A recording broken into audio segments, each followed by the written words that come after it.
Asalaamaaleykum les internautes Asmoon TV revivificateur des valeurs Week-end Foot 23e journée Ligue 1 Sénégal analyse avant match comme ni ñu koy defee rek tey nag moom dafa am benn place spéciale bi nga xam ne tey jii nii fa lañ koy defee muy siège u Dial Diop football Dial Diop Sporting Club waaw muy équipe boo xam ne mun nañu wax ni équipe bu def ay jaloore la ci football Sénégal ñu am mbégte nag tey nag ñu jox ñu ko président bi. abal ñu ko sax laay wax pour ñu defee fi suñu émission Week-end Foot ñu am ci mbégte lool nag waa toog ak nag sama ndaanaan sama xarit le grand consultant Mbaye Fadia maa ngi koy nuyu di ko ziar. waaw As maa ngi lay fay di nuyu képp kuy seetaan Asmoon TV di nuyu ni nga xam ne it ñoo nekk fii ci Dial Diop Sporting Club di nuyu Mor Fall suñu caméraman bi waaw. waaw loolu la rek mbégte la rek toog fii nag di fi defee tey émission Week-end Foot ñu am ci mbégte lool nag fii ci siège bi muy Dial Diop Sporting Club muy équipe bi nga xam ne tey jii mën nañu wax ni équipe bu mag la équipe boo xam ne pas mal de stars ci football maanaam da jaar nañ fi bu ñu limee mën nañ lim sax ci ki nga xam ne tey jii nii mooy international bu mag a mag boobu ñuy wax Boubacar Sarr Locotte mën nañ wax ni fii la jaar mën nañ wax ni tamit Dial Diop football club du football rek la formé ay borom ñi nga xam ne def nañ jaloore ci sport parce que mën nañ wax ni muy ay ancien basketteur boobu di Adidas tamit nekkoon entraîneur équipe nationale Sénégal basket tamit jaar na Dial Diop tamit muy Ami Mbacké Thiam di Boubacar Sarr Locotte ainsi de suite bëri na di wax ne rek Week-end Foot la rek ñu koy defee fii tey nag ci siège Dial Diop muy nekk ay analyse avant match mu nekk nag mat ak sama consultant Mbaye Fadia mais avant ñuy dem ci week-end 23e journée bi rek dañuy ñëw en arrière rek tuuti ci 22e journée bi nga xam ne tey jii nii génn nañ ci mu nekk ñu amoon ci nag yenn ñetti match yi nga xam ne tey jii nii mën nañ wax ni muy ci diggante Jaraaf ak Tëngéej match bi passé ak Mbour Petite Côte ak Guédiawaye ak Dakar Sacré-Cœur Seneps boobu nag mon consultant Mbaye Fadia boobu def naa am na benn jàngat boo def ci 3 matchs yooyu. waa As 3 matchs yooyu jàngat ma ciy njëkk a def damay commencé ci Tëngéej ak Jaraaf ak Tëngéej parce que Jaraaf moo ko recevoir ma gis ne 6e match Tëngéej ngi ni muy ñëw di fekk si Jaraaf ci 6 matchs yooyu am na ci 3 victoires ak 2 matchs ni benn défaite la mas am ci terrain Jaraaf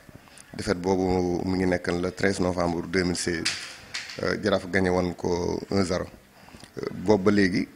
Jaraaf mënul gagné Tëngéej ci terrain ma gisaat na aussi itam Jaraaf nekkoon na ci lancé bu nga xam ne mi ngi wan ci 4 matchs yoo xam ne daf ci amoon ay ndam Tëngéej ñëw def ak moom li nga xam ne moo di match ni mën naa ne xëy na Tëngéej freiné na foofu Jaraaf ñu gis équipe bu Tëngéej bu nga xam ne itam mi ngi ci 3 matchs yoo xam ne pertu ci te itam xawoon na lott trop ci début championnat bi ak itam ci début match retour yi ba tax na daal match boobu xam naa match bu neex la nekkoon na match boo xam ne itam mën nañ ne xëy na Tëngéej moo ciy gën a gagné parce que moom moo déplacé wu ñëw jël benn point fii ci Dakar waaw. ñu gis aussi itam ci Mbour Petite Côte ak Guédiawaye ñu gis ne Guédiawaye fi mu tegan tànkam ci biti ba léegi bàyyiwu ko parce que Guédiawaye gis nañ ne moom championnat bi moo ëpp ay victoire ci biti ñu gis ne fekk na Mbour Petite Côte gagné ko 2 bal ci dara. ñu gis ne Mbour Petite Côte aussi itam tegalewaat na 13e défaite am ci 22 journée 13 défaite ci 22 journée nag métti na trop gëw ma ne mënati na des ci li nga xam ne moo di première division ñu gisaat aussi itam Dakar Sacré-Cœur ak Seneps ñu gis ne Dakar Sacré-Cœur changé na fi entraîneur am na fi victoire boo xam ne itam ba championnat commencé ba léegi mi ngi koy doogee am muy mu gagné 3-0 ñetti bal ci dara ñu gis ne mooy bu njëkk ci 22 matchs yi mu joué mu dugal ci 3 bii ñu gis ne aussi itam équipe bi nga xam ne équipe bu mel ne Seneps itam mën nañ ne aussi itam bii mooy 3e fois muy encaissé 3 bii ci benn match bi ci njëkk moom ak jàmbaar la jàmbaar gagné ko 3-0 Génération Foot gagné waat ko 3-1 Dakar Sacré-Cœur moo ñëwaat gagné waat ko 3-0 ñu gis aussi itam Génération Foot ak Njàmbur Génération Foot fekki ko gagné ko 5-0 muy bu njëkk championnat bi di am 5 bii ci benn match muy 150 match joué nañ ko 154 lañ joué gun mais ci biir 154 bii mooy bu njëkk 5-0 di ci am parce que score bi ci gënoon mag moo di Pikine ak Gorée Pikine moo ko gagné woon 4-0 ñu gis ne Génération Foot bi ko def itam foru ko ndax mooy meilleure attaque championnat bi ak 31 bii kon bu dugalee 5 bii ci benn match foru ko ndax mooy meilleure attaque mooy meilleure attaque ci championnat bi mais daal ñu jàpp ne daal ci 154 match yu ñu joué gum bii mooy bu njëkk équipe di ci dugal 5 bii ci benn match waaw. waaw loolu moom waaw bon loolu moom dafay neexal sax championnat parce que championnat bi boo xoolee comme li nga wax rek 31 bii moom Génération Foot dugal na ko kon championnat ren bi moom macha allah bii yi moom bëri na ci. waaw parce que boo mën naa wax ni sax defe naa seen attaquant bi tamit mi ngi xëccoo meilleur buteur ak Bouli Junior Samb. Ngagne Fall ak Bouli kenn ku nekk am na 13 bi ma ñu jàpp nag ne xañ na mën na am raccord yu fi aman gars yi mën nañ ko daaneel parce que jàpp naa ne ñoom ay dugalkat lañ. gëm naa ne lu mu néew xaj na dinañ dem 16 ba 17 parce que kenn ku nekk am na 13 muy Ngagne Fall bu Génération Foot ak Bouli Samb bu Jaraaf waaw. waaw loolu la ba tey rek comme ni ñu koy waxee rek sunu championnat ren bi moom macha allah parce que tey jii nii ñu ngi ci 4 dernières mën naa wax ni 4 journée moo des ba léegi kenn waxul ni kenn mënul wax ni kii moo jël championnat ak kii mooy wàcc ba ci meilleur buteur yi tamit même chose. am na ñaari attaquant yoo xam ne ñooy xëccoo tamit meilleur buteur waaw dañuy ñëw rek ci 23e journée bi waaw ñu war leen ko defaral analyse mooy avant match mais avant ñuy dem rek dañuy démarrer rek wax 7 journée yi nga xam ne moo am ci 23e journée bi muy diggante Dakar Sacré-Cœur ak Mbour Petite Côte Guédiawaye FC ak Jaraaf de Dakar Jambar FC ak AS Pikine Teungueth FC Génération Foot Seneps AS Douane US Gorée Casa Sport Ndiambour Linguère waaw loolu nag mu war a nekk match boo journée boo xam ne nag wax dëgg yàlla journée décisive lay nekk parce que ci muy ci kaw ak ñi ci nekk ci suuf tamit léegi dañuy démarrer rek ci sunu premier match rek ci diggante Dakar Sacré-Cœur ak Mbour Petite Côte. waaw Dakar Sacré-Cœur ak Mbour Petite Côte Dakar Sacré-Cœur 11e la nekk am 24 points Mbour Petite Côte nekk 14e am 17 points moom boo xoolee sax li mu am ci ay match amu ko ci ay points. parce que ñu ngi ci 22 journée moom 17 points la am ci 22 journée yi waaw na góorgóorlu nag parce que fi mu teg noonu daal loxoom baaxul dara ñu gis ne Dakar Sacré-Cœur à domicile moom mi nga wax xam ne moo war a recevoir Mbour Petite Côte ci 11 matchs yi mu ci def 3 victoires la ci am ak 6 matchs nuls ak 3 défaites Dakar Sacré-Cœur bari na match nul neexul gagné moom lu ëpp ay match nul la koy jël. ñu gis ne Mbour Petite Côte itam bu génnee ci biti itam li muy gagné bariwut parce que gis nañ ne Mbour Petite Côte benn victoire la am ci biti muy 3e journée contre AS Pikine boobu ba léegi gagné waatul fekkul benn équipe gagné ko parce que boo xoolee ci 11 matchs yi mu génn dem mi ngi ci am benn victoire ak 2 nuls ak 8 défaites 8 défaites la am ci biti waaw benn victoire kese la am muy matcham contre Pikine 3e journée waaw. waaw d'accord waaw Mbour Petite Côte moom wax dëgg yàlla mën nañ xool ni depuis ay années ngi nii saison yi boo xoolee chaque jour ci saison bi day lutter pour maintenir quoi ci championnat bi xam naa ni moom ñàkkul xam naa ni moom bii moom bu ñu ci génnee war nañ xoolaat seen bopp daal war nañ defarwaat bu baax damay ñëwaat tuuti rek ci Dakar Sacré-Cœur tamit Assane Fall moom mooy entraîneur defe naa moom bi mu ñëwee premier match am moo gagné 3-0 su ma jumul wala deuxième match am. léegi na la mooy match mooy bu njëkk Dakar Sacré-Cœur di dugal 3 bi ci benn match ci 22 journées yi nga xam ne football nañ ko waaw bii mooy bu njëkk muy dugal 3 bi ci benn match. waaw ba tey rek dañ ciy nekk rek dañuy dem parce que boo gisee sax may wax loolu ne Assane Fall bi mu ñëwee tamit Dakar Sacré-Cœur mi ngi gagné parce que gis nañ ko tamit benn année yore na Dakar Sacré-Cœur mais Dakar Sacré-Cœur am na ay jaloor yu muy def mais damay gis souvent ñoom bon li ñuy changé seen entraîneurs yi da ngay gis ku def bu ñu jaaxlee woo entraîneur bi nga xam ne moo yore woon équipe am waaw léegi te Assane Fall gis naa après saison bi ci topp ñu indi benn tubaab léegi bi demee tubaab bi am na problème équipe bi nekkaat ci ay difficultés ñu woowaat ko bi ñu ñëwee tamit gis nañ macha allah ni mu démarré parce que démarré na ci victoire 3-0. waaw xam nga as nag championnat bi nag gëm naa ne tubaab daf fi jaloore dina xaw a jafe trop parce que lu tax ma wax tubaab daf fi jaloore dina xaw a jafe Afrique dafa am ay réalité Afrique dafa am lu nga xam ne boo fi dëkkul pour nga def ko fii dafay xaw a metti te fi mu toll nii boo xoolee sax mën nañ ne côté coach local yi même ba ci équipe nationale yi nit ñi ngi ci commencé yeewu léegi parce que soo demee ba nga xam ne yaa ngi dem di laaj entraîneur bu nga xam ne 60 millions nga koy fay te pourtant coach local bi ngay am ay 15 jàpp 20 nga koy jox te parfois sax ñoom dañuy def résultat yu nga xam ne tubaab bi du ko def ba tax na championnat Sénégal bi gëm naa ne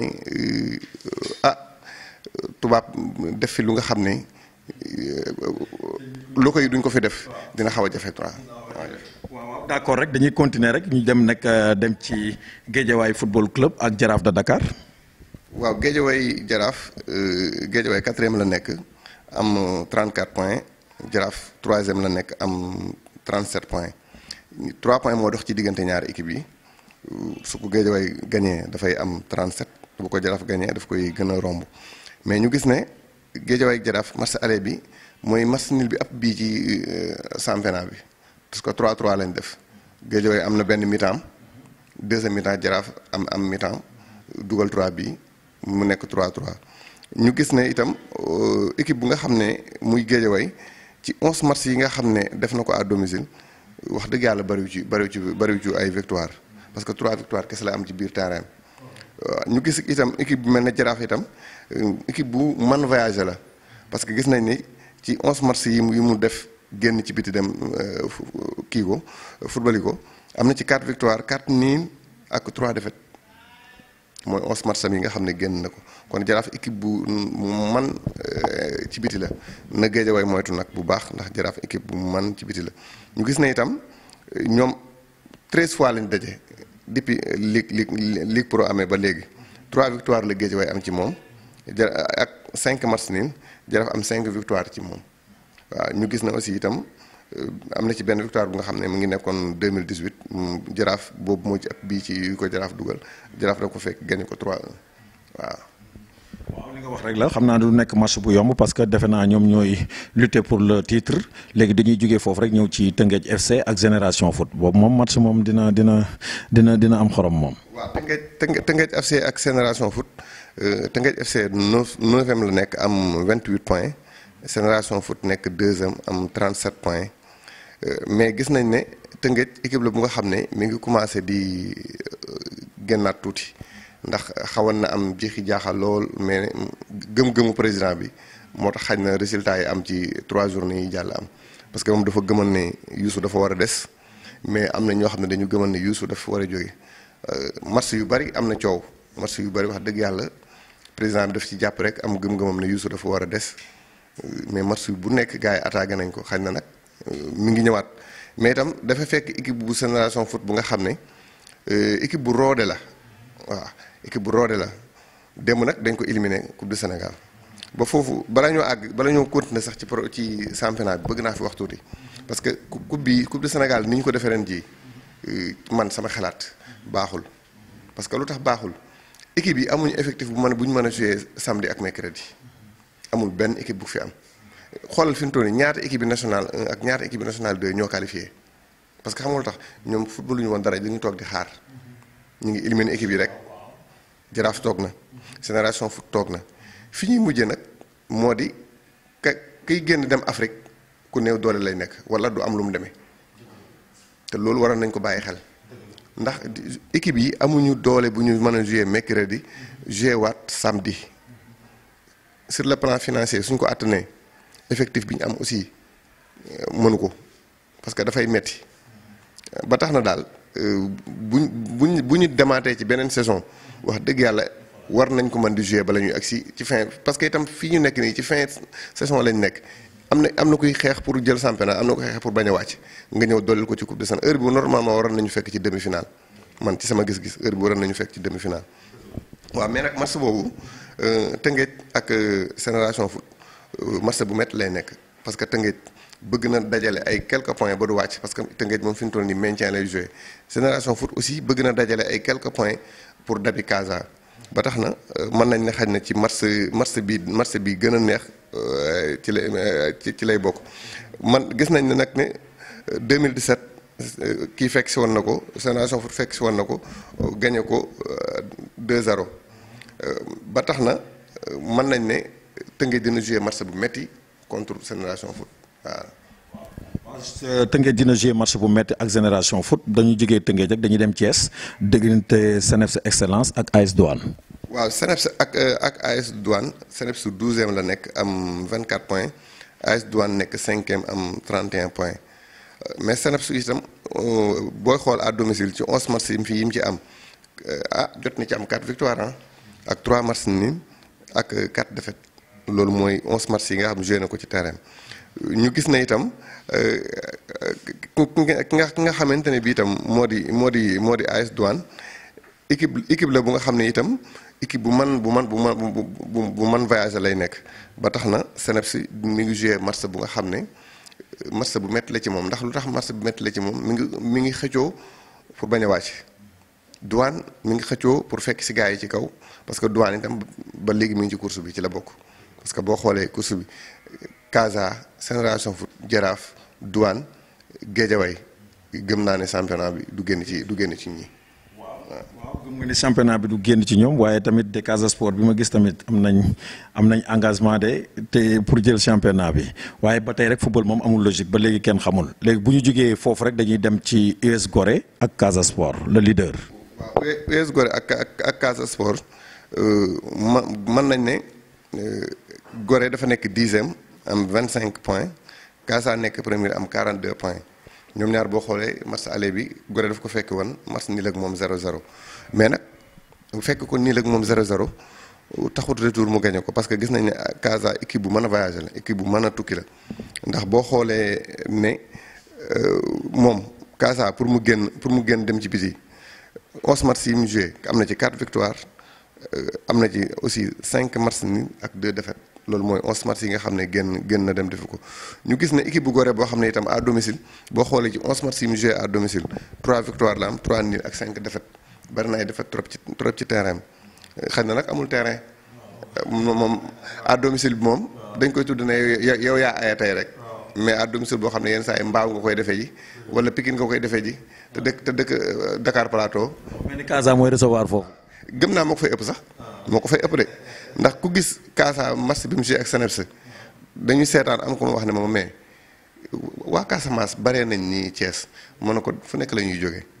parce que loolu ñoom seen gëm-gëm la fu nekk la ñuy jógee pour dem dabe équipe bi te itam loolu dañ ko war di wax parce que mooy tax championnat bi am gëdd dafay neexal sama équipe bu nga xam ne buy joué ba Saint-Louis su la fekk see yow moo la fay ëpp su équipe yëpp dafa noonu championnat bi dafay dundaat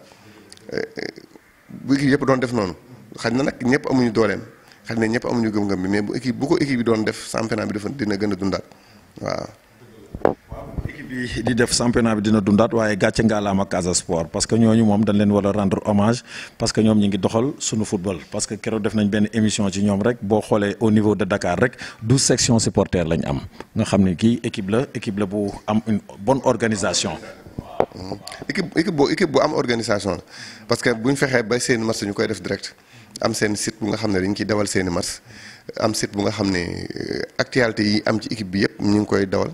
parce que loolu dafay dundal football bi équipe yi dañu war a am site internet suñ mënul am télé foofu la ñu war a commencé équipe yi da nga war équipe boobu soxla mayante waaxoo dem jënd ko parce que mën nañ léegi ay carte membre dafa xew yi loolu bu njëkk la woon mais équipe yi war nañ am boutique bu nga xam ne tey jaraaf boo waaxoo dem dugg kër jaraaf jënd maye jaraaf parce que itam xale yi ñu ngi sol maye club yi te xaj na qualité bi ñuy sol noonu su ko jaraaf defaran bu ko indee bañuñu ko dañ koy jënd.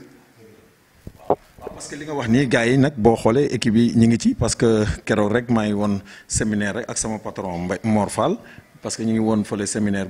ci benn hôtel rek de la place parce que bëgguma def publicité bi balaay Mor di ma dóor yat moo tax ma ne rek ci benn place rek ci benn hôtel parce que ñu ngi ci dox. waaw léegi suñu génnee ci US Gorée Casa Sport rek dañuy ñëw ci Jàmbaar FC ak AS Pikine. waaw Jàmbaar FC AS Pikine Jàmbaar 6e la nekk am 31 points AS Pikine nekk 7e am 30 points benn point moo dox diggante ñaar équipe yi mu nekk match boo xam ne itam match xëccoo la parce que équipe yi fi mu toll nii li ñuy ku ci am 30 points rek li ngay wax mooy naa fexe am 35 jàpp 36 par du ndax du ma wàcc maintien pour nga mën a assurer parce que am na ñoo xam ne wax dëgg yàlla mënatuñu nekk champion comme ku mel ni Jàmbaar ku mel ni Pikine parce que rang bi moom gëm naa ne 5 yi jiitu nii kenn moo ko ciy jël waaw mais ba tax na nag Pikine mën nañ ne ci 11 matcham yi nga xam ne moom la mujj a def ci dëkkam 4 victoires la ci am 3 nuls ak 3 défaites ñu Jàmbaar di moins nga baal ma Jàmbaar ci 11 matcham yi mujj a def ci terrain 4 victoires la ci am 3 nuls ak 3 défaites ñu gis Pikine bu nga xam ne itam pour mu génn ci biti gagné itam bariwul ndax boo xoolee ci 11 matchs yi mu génn ci biti 2 victoires la ci am ak 4 nuls ñu gis ñu xoolaat aussi itam ci côté performance ne itam Jàmbaar boo xoolee ci 5 derniers matchs am 2 victoires la ci am ak amu ci match nul ak 3 défaites amul match nul ci 5 derniers matchs am mais mën nañ ne itam Jàmbaar dafay ak Pikine dafay nekk match bu nga xamante ne bii itam Pikine li ma wax léegi bëgg na génn ci fi mu nekk nii parce que itam Pikine maintien lay joué mais Jàmbaar itam maintien lay joué. mais Pikine maintien kii na maintenir na ba pare. ak 31 yi. maintenir na mais boo xoolee itam mën nañ ne ñoom ñaar ñëpp kenn mënatu ci nekk champion. kenn mënatu ci nekk. terminé en beauté rek. en beauté kenn Pikine ak Jàmbaar kenn mënatu ci nekk champion waaw. loolu la Pikine ak Jàmbaar kenn mënatu ci nekk champion mais keroog bi ma gisee sunu entretien ak le coach Mass de tactico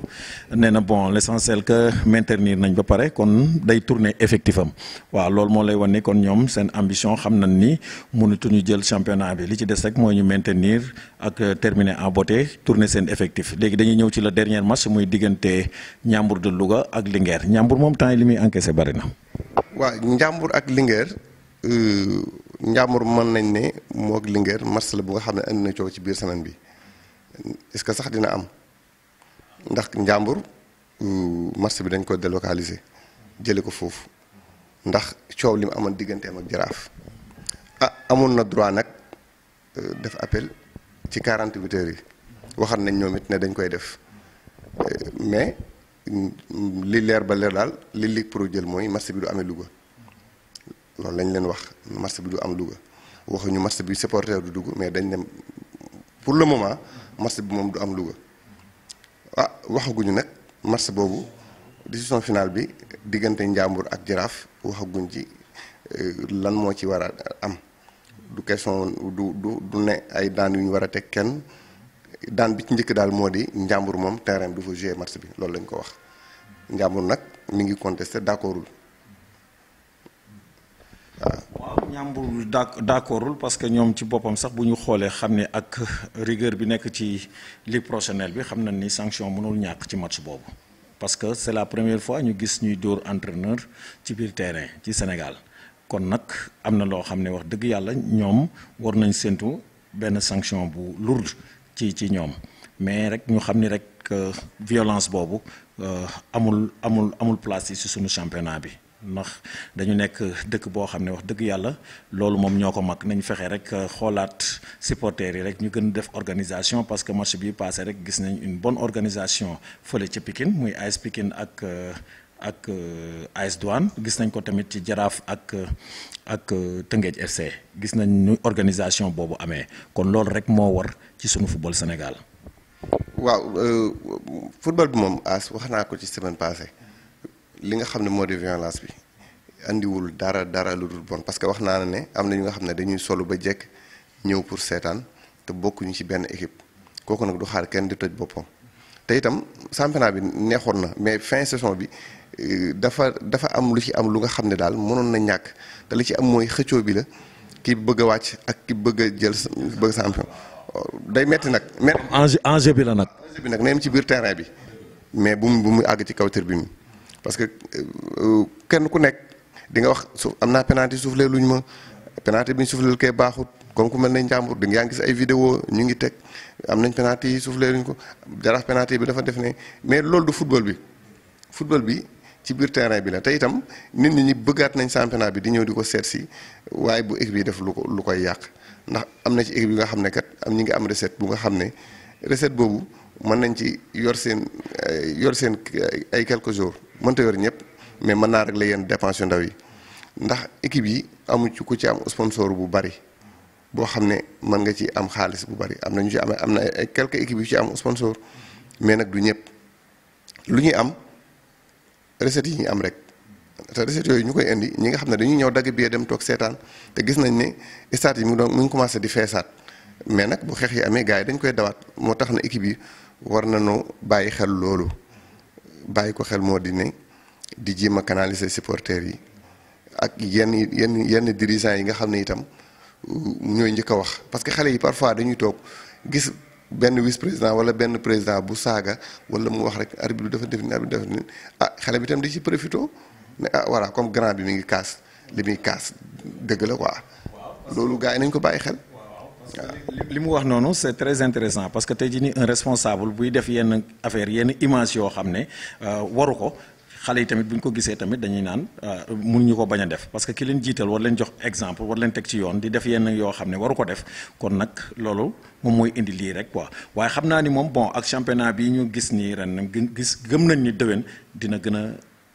organisé wu parce que gis nañ championnat bi population bi spectateurs yi stade bi le beau jeu lépp di am li ñuy wax rek mooy dañuy ñaan rek sponsors yi ñëw ñu gën a organisé wu waat surtout ci côté ay affaire mystique beeg yooyu yëpp ñu jël ci ay waaw pratique culte yooyu ñu occulte yooyu ñu maanaam ñu xoolaat ko ni ñu koy defee ba nga xam ni rek dina tax maanaam ñu jouer ci jàmm parce que ñu ngi gis nañu attaqué ay arbitre maa ngi keroog def naa benn entretien ak Pape Momar Lo muy vice président 4e vice président Ligue Pro di yore seen communication ñoom yooyu yëpp ñu ngi ci jug nañ ci parce que keroog dem nañ ba gis seen maalan jeeju xaw ma maalan lañ koy wax moom moo yore affaire arbitre yi pour wax leen rek ñu jéem a fexe indi comme ci dernière journée yi les meilleurs arbitres yi nga xam ne tey jii nii mën nañ arbitrer parce que contestation yi ci ay arbitre la ak ci affaire mystique bi waaw loolu nag xam naa ni gars yi dinañ ci jub waaw léegi ñu ngi ci fin wu émission bi rek waaw xam naa ni balaa may tëj rek damay jox rek comme mon consultant chaque jour moom du ñàkk muy joxe message ak tàggoo jërëjëf. waaw balaa ñoo tàggoo nag war nañ wax tuuti ci performance. équipe bi waaw dinaa ñëwaat parce que waaw dinaa ñëwaat ci performance yi parce que ñu ngi ci fin émission bi parce que bu ñu xoolee équipe yi mën nañ wax ci seen performance ci seen ay 5 dernières journées yi nga xam ne tey jii nii moom lañ joué muy ci Casa Sport ba ci suuf rek xam naa ni ñàkkul tey jii le consultant ki may wax rek ndaanaan bi boo leen ko dul déglu rek doo leen dégg kon nag dee leen ko déglu di dégg parce que li muy wax ci championnat Sénégal ak ci football Sénégal gisuma kenn ku koy def kon jërëjëf damay woo gars yi rek di leen wax ni. dama leen yóbbuwaat ci sama consultant Mbaye Fadiar rek mu wax ak yéen ci jàngat bi mu def ci les 5 dernières journées yi nga xam ne ci club yi. waaw boo xoolee côté performance dama koy commencer à domicile boo xoolee équipe mel ne Casa boo xoolee à domicile 11 matchs yi mu am ci terrain parce que bu ñu xool côté performance bi moom mooy jiitu à domicile parce que ni muy jiitoo mooy ci 11 matchs yi mu def am na ci 7 victoires 4 nuls amut benn défaite. ci terrain Casa kenn dóoragu ko ci terrain ren ñu xool ne Génération Foot moom itam 2e la nekk ci côté performance à domicile ci 11 matchs yi mu joué moom it 7 victoires 2 nuls ak 2 défaites moom am na défaite Jaraaf nekk ci 3e place bi moom 6 victoires la am mais boo xoolee côté performance à domicile itam équipe bi mel ne Tëngéej ak Gorée ñoo gën a faible à domicile parce que boo xoolee Tëngéej moo nekk 11e. ci 2 victoires kese la am à domicile Gorée 3 victoires la am à domicile mais boo xoolee itam ci côté li nga xam ne moo di extérieur mën nañ ne Guédiawaye moom it moo gën a fort à l'extérieur parce que boo xoolee ci 11 matchs yi nga xamante ni bii Guédiawaye joué na ko am na 6 victoires ci biti ak 4 nuls ak benn défaite te benn défaite bi mu am à l'extérieur biir Guédiawaye la de. ndax Douane moo ko gagné xam nga parce que Douane biir Guédiawaye la ko dalal gagné ko biir Guédiawaye kon mën nañ ni Guédiawaye moom mooy équipe bi nga xam ne mësul perte ci biti ba championnat bi commencé ba léegi. boo xoolee itam équipe bi nga xam ne moom mujjee à l'extérieur muy Mbour Petite Côte moo nekk 14e ci 11 matchs yi mu joué benn victoire la am à l'extérieur ak 2 matchs nuls ak 8 défaites am na ko ci biti. boo xoolee itam ci li nga xam ne moo di suñu 5 derniers matchs performance jaraaf mooy jiitu ñëpp ndax 5 matchs jaraaf yi mujj yi 4 victoires la ci am ak benn match nul bi mooy bi passé contre Tëngéej nga gis ne aussi Casa ci 5 derniers matchs am 3 victoires benn nul benn défaite la am nga gis ku mel ne Pikine dafay féete ci ginnaaw ci 13e place bi ci 5 derniers matchs am yi mu am ci benn victoire benn nul ak 3 défaites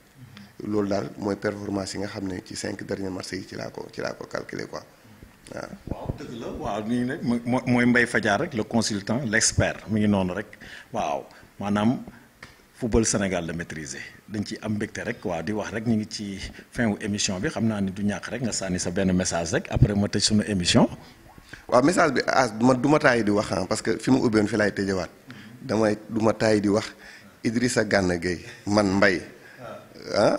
dama koy dooleel di ko soutenir di ko jaajëfal di ko encourager parce que pro la bu def 533 matchs ci diggante Aston Villa Lille Everton Paris Saint-Germain ak équipe nationale Sénégal 91 matchs la def ak équipe nationale Sénégal kon Idrissa du xale buy dem France pour jàngi football dafa nekk depuis 2012 Idrissa mi ngi nekk équipe nationale instant Idrissa ci ñi magal suñu équipe nationale bi ci la bokk te problème bi ñu koy teg bu fekkan tubaab moo ko def ampleur bi mu am du ko def fokk nag ñu respecté ñu